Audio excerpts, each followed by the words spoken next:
Salut tout le monde, c'est Mathieu, j'espère que vous allez bien. On se retrouve aujourd'hui pour parler de la rencontre la plus importante de la saison pour l'AS Nancy-Lorraine, voire du club, voire de l'histoire du club. L'AS Nancy-Lorraine qui se déplace demain du côté de Bourg-en-Bresse pour le compte de la 34e et dernière journée de National. Une victoire et espérons-le des bons résultats chez les concurrents et ça sera le maintien. Mais pour ça il faut déjà penser à soi, il faut déjà penser à gagner et aller chercher les 3 points. Car oui, ça ne suffira peut-être pas de gagner demain face à Bourg-en-Bresse, car pour se maintenir il faudra déjà gagner, ça c'est une certitude. S'il y a nul ou défaite, Nancy sera en National 2, mais en plus de ça il faudra espérer qu'il y ait nul ou défaite de Châteauroux qui joue face au Paris Atlético 13, nul ou défaite d'Avranches qui joue face à Cholet et défaite du Mans qui joue face à Dunkerque. Alors quel genre de match on doit s'attendre demain du côté de Bourg-en-Bresse? Vous l'avez vu au niveau du classement, les deux équipes sont dans la même optique. Ils doivent absolument gagner pour espérer et que les autres perdent. Voilà, donc ils doivent vraiment déjà gagner pour espérer se maintenir. Donc ça va être un match déjà avec énormément de pression, vraiment beaucoup de pression. Ça va pas être un match où on va avoir 10 buts. Réellement, c'est une certitude. Énormément de pression, on va pas faire n'importe quoi. On va jouer peut-être plus sagement que d'habitude. Essayer de faire le moins d'erreurs possible parce qu'elle peut être fatale dans ce genre de match. La première équipe qui marque peut derrière mettre le bus. Et impossible pour l'autre d'aller chercher l'égalisation. Surtout que vous savez que Nancy, même quand on a 0-0, c'est très compliqué de marquer. Donc là, si Bourg-en-Bresse venait à marquer le premier but, ils vont mettre le but. Et derrière, c'est presque National 2 officiellement. Donc voilà, je pense que ça va être un match vraiment fermé, avec énormément de pression et peu de buts. Réellement peu de buts, mais de toute façon, quoi qu'il arrive, il faudra en avoir parce qu'un nul ne servirait aucune des deux équipes. Alors malheureusement il y a un point noir dans ce match de demain. Le meilleur joueur de l'AS Nancy-Lorraine, le gardien Martin Surzac, est absent, déchirure aux ischio-jambiers pour l'ancien gardien de l'AS Monaco, qui ne sera pas présent dans le but demain de l'AS Nancy-Lorraine, mais qui fera bien le déplacement. Il est bien du groupe, on le verra juste après, le groupe concocté par Benoît Pelleretti. Ça sera donc Abdoulaye Diallo, le gardien numéro 2 dans la hiérarchie de l'AS Nancy-Lorraine, qui était à Rennes, je crois, à Guingamp, si je me trompe pas, c'est peut-être pas sûr du tout. À Rennes, c'est une certitude, Guingamp, je sais pas, mais c'est un gardien qui a de l'expérience et qui va devoir sortir un des matchs de sa carrière demain, parce que je pense qu'il aura quand même du travail. Il va devoir essayer de faire oublier pour un match Martin Surzac, ce qui sera quand même compliqué.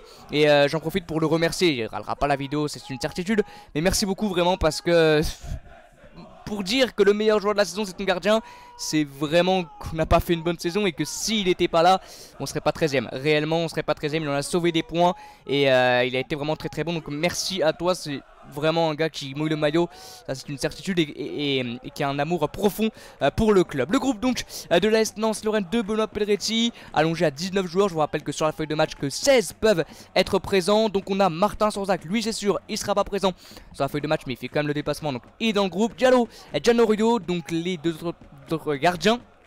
Diallo sera normalement le numéro 1, Echeverria, Dacosta, Tayo Mendy, Pellegrini, Aloe, Busman pour le côté défensif, Ndoye, El Ainaoui, Moisan, Cropanese pour le milieu de terrain et Cissé, Lefebvre, Sako, Nangis et Robinet pour l'attaque. Donc pas de surprise dans le 11, sur ça qui ne sera pas là. Lucado également est suspendu, donc pas partie du groupe. Ce sera Ndoye normalement qui va le remplacer numériquement. Comme je vous l'ai dit, 19 joueurs sont présents, que 16 peuvent être sur la feuille de match. Donc Surzac ne sera pas là, ça fait 18. Il n'y aura pas non plus, je pense, Cropanese, qu'on voit pas trop ces derniers matchs. Et réellement, je pense pas qu'il peut nous apporter. Et peut-être aussi Echeverria. Peut-être aussi Echeverria. Donc ces 3 joueurs, je pense, ne seront pas sur la feuille de match. Pour finir, donc, mon prono. Réellement, moi en tant que supporter ancien, je vais vous dire que la AS Nancy-Lorraine va gagner, qu'on va se maintenir parce que je peux pas imaginez une seule seconde que la SNL peut descendre en N2, que la SNL peut jouer face au Voltigeur de Châteaubriand ou face au Gaulle FC, parce que c'est des équipes qui sont National 2. Je peux pas m'imaginer ça un seul instant, réellement. Maintenant, en face, il y aura aussi des guerriers. Il va falloir être des chiens, des guerriers, vraiment pas des joueurs demain, pas des humains. Il va falloir être vraiment transcendé par quelque chose demain. Des guerriers, réellement, rien lâcher jusqu'à la fin. Si on a des pénaltys, ne pas les rater, parce qu'à un moment donné, on ratait 6, on ratait, ouais, je crois... sur les 6, je crois qu'on en a marqué que 2, c'est plutôt ça, on en a raté 4. C'est inexplicable et catastrophique réellement. On serait pas là si on avait marqué le penalty à Orléans, marqué les penaltys au Puy, marqué le penalty à Saint-Brieuc, on n'en serait pas là. Mais bon, donc on va prier. Maintenant mon pronostic, je vois une victoire nancéenne avec un but en première mi-temps. Et comme je l'ai dit, je pense qu'ils vont derrière mettre le bus, souffrir jusqu'à la fin, garder ce résultat. Je vois pas une défaite ou un nul de Châteauroux et d'Avranches, mais plutôt une défaite du Mans. Je compte sur Dunkerque qui va jouer sa montée en Ligue 2, donc qui est l'adversaire de nos concurrents le plus dur, je pense. Donc voilà, je vois une victoire de Dunkerque, donc une défaite du Mans. Et derrière, une victoire de la S Lens Lorraine pour se maintenir. Maintenant, je crois qu'il y a un truc au goal average, donc mais bon. Je crois qu'il suffirait quand même d'une défaite du Mans et d'une victoire l'ancienne pour se maintenir. Je suis pas sûr, mais je crois. Voilà, n'hésitez pas dans l'espace commentaire à mettre vos pronos. Mais on va se maintenir. Voilà, on va se maintenir de manière on peut pas faire autrement. Donc on se retrouvera, je pense, samedi ou dimanche pour débriefer ce match, quoi qu'il arrive.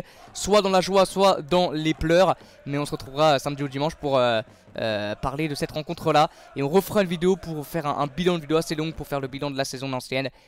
Quoi qu'il arrive, n'aura pas été bonne, bien évidemment. Voilà, merci beaucoup les amis. Et comme d'habitude, ciao!